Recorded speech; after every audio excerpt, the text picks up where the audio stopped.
आज जो हमने क्लास में अभी पढ़ा है, थोड़ी देर पहले हमने क्लास में जो थ्योरी क्लास थी वहाँ पे डिस्कस किया था कि कार्बन सिक्वेस्ट्रेशन क्या होता है ना। तो आज इसी के बारे में यहाँ पे डिस्कस करेंगे कि कार्बन सिक्वेस्ट्रेशन क्या है, उसको हम समझाएंगे आपको कैसे होता है कार्बन सिक्वेस्ट्रेशन।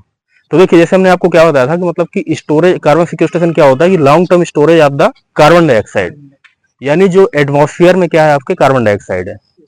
एटमॉस्फेयर में कार्बन डाइऑक्साइड कैसे आ रही है, एटमॉस्फेयर में जो कार्बन डाइऑक्साइड आ रही है वो कैसे आ रही है, जो लगातार पॉल्यूशन के बहुत सारे फैक्टर्स हैं, जैसे कि इंडस्ट्रियलाइजेशन, इंडस्ट्रियों को बहुत तेजी से बढ़ा अभी।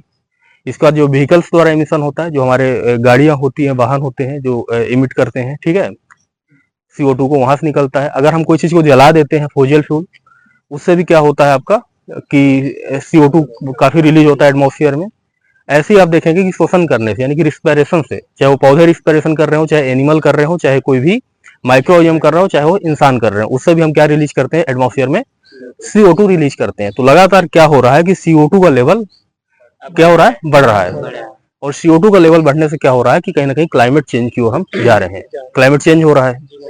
तो क्लाइमेट जब चेंज होगा तो क्या होगा कि बहुत सारे मतलब कि प्राणियों में, जीवों में, बहुत सारे मतलब कि जो ऑर्गेनिज्म है उनके ऊपर क्या आएगा, इसका इम्पैक्ट आएगा क्लाइमेट चेंज का। जैसे आइस ग्लेशियर, जो ग्लेशियर है वो भी मेल्ट हो जाएगी। ग्लेशियर मतलब जो बर्फीले बहुत बहुत पहाड़ियां, वो भी मेल्ट होंगी, क्योंकि टेम्परेचर बढ़ेगा, ग्लोबल वार्मिंग बढ़ेगा CO2 बढ़ने से।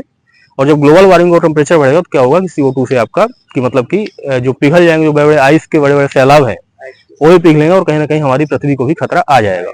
जैसे कि आप हाल में ही अभी देखा होगा कि नॉर्वे का एक एग्जाम्पल है। नॉर्वे क्या है कि एक मतलब कि समुद्र किनारे जो है एक आइलैंड टाइप का है। तो वहां पे क्या है कि आप देखेंगे कि बहुत सारा मतलब कोस्टल एरिया में पानी ऊपर तक आ गया है। सी का लेवल थोड़ा सा वहां पे मतलब कह सकते हो कि सी का लेवल तो उतना ही रहेगा हर जगह, लेकिन थोड़ा सा पानी मतलब कि ऊपर भी आ गया है वहां पे, ठीक है। इस तरह से मतलब कि हमें खतरा हो सकता है। और भी क्लाइमेट चेंज के बहुत सारे इंपैक्ट हैं जो कि हम कभी आगे चल के डिस्कस करेंगे।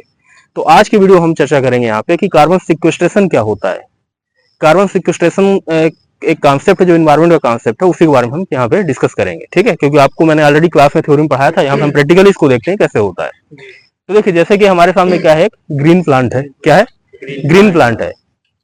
और भी ऐसे बहुत सारे प्लांट है जो कि फॉरेस्ट्री के रूप में यूज किए जा सकते हैं, फॉरेस्ट के लिए यूज किए जा सकते हैं, ठीक है। तो अगर हम फॉरेस्ट एरिया को बढ़ाते हैं तो किस तरह से कार्बन सिक्वेस्ट्रेशन होता है, इसके बारे में हम बात करेंगे। तो जैसे हमारे पास ग्रीन प्लांट है, इसमें क्या पाया जाता है, ग्रीन प्लांट में क्लोरोफिल पाए जाते हैं। क्या पाए जाते हैं, क्लोरोफिल। और जो फोटोसिंथेसिस होता है पौधों के द्वारा, तो फोटोसिंथेसिस करने के लिए पौधे क्या करते हैं कि क्लोरोफिल तो होना ही चाहिए, लेकिन पौधे क्या करते हैं कि लाइट की उपस्थिति में, यानी कि सोलर रेडिएशन के प्रेजेंस में, और CO2 और वाटर को क्या करते हैं, लेते हैं, और देन इसको किसमें कन्वर्ट करते हैं, कार्बोहाइड्रेट्स में, और देन आपका ऑक्सीजन के रूप में कन्वर्ट करके ऑक्सीजन को रिलीज करते हैं कहाँ पे, सॉइल में, सॉइल में नहीं, एटमॉस्फेयर में, ये ग्रीन पौधे। लेकिन जो आपका CO2 है उसको क्या किया इन्होंने, एब्जॉर्ब कर लिया, ले लिया CO2 को, है ना। तो CO2 जब लिया तो ये जो CO2, मान लो ये पत्ती है यहाँ पे, ये जो पौधा है पूरा इतना बड़ा पौधा है, इसका बायोमास काफी ज्यादा है, तो इसने क्या किया, CO2 को लिया है। किसको लिया है, CO2 को। और कहाँ से लिया कार्बन डाइऑक्साइड को, एटमॉस्फेयर से लिया है ना, एटमॉस्फेयर से आया कार्बन डाइऑक्साइड इसमें।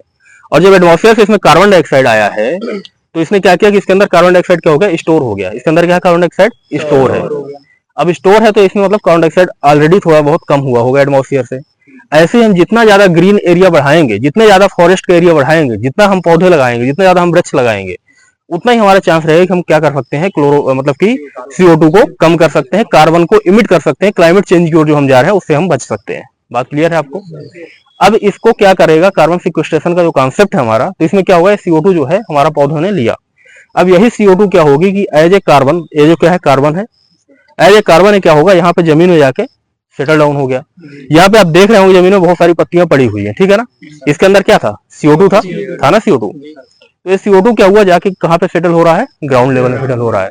तो यही होता है आपका कार्बन सिक्वेस्ट्रेशन, यानी कि मतलब कि जो ग्रीन पौधे होते हैं, green plant, taking the carbon dioxide from the atmosphere and storing this carbon dioxide in the soil. कैसे स्टोर करते हैं आपको पूरा मैकेनिज्म मैंने बताया। तो यही जो कार्बन को कैप्चर करना, कार्बन को कैप्चर करके कार्बन को सेटल डाउन करना कहाँ पे, सॉइल में, मिट्टी में, इन ग्रीन पौधों के द्वारा, ठीक है। पौधे जितने ज्यादा होंगे तो ये पौधे उतना ज्यादा इनके द्वारा जाके सेटल डाउन होगा।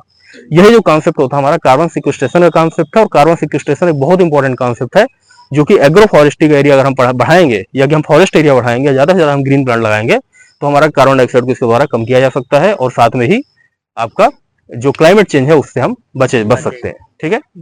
तो आज के इस लेक्चर के लिए इतना ही है, और देन हम आगे देखेंगे दूसरे टॉपिक के बारे में कि एग्रो फॉरेस्ट्री के फॉरेस्ट के और क्या क्या बेनिफिट्स होते हैं। ठीक है, तो आगे हम इसके बारे में डिस्कस करेंगे। आज के लिए इतना ही काफी है। Thank you so much. और आपको अगर कोई क्वेश्चन पूछना हो तो आप बताइए, कोई क्वेश्चन किसी का।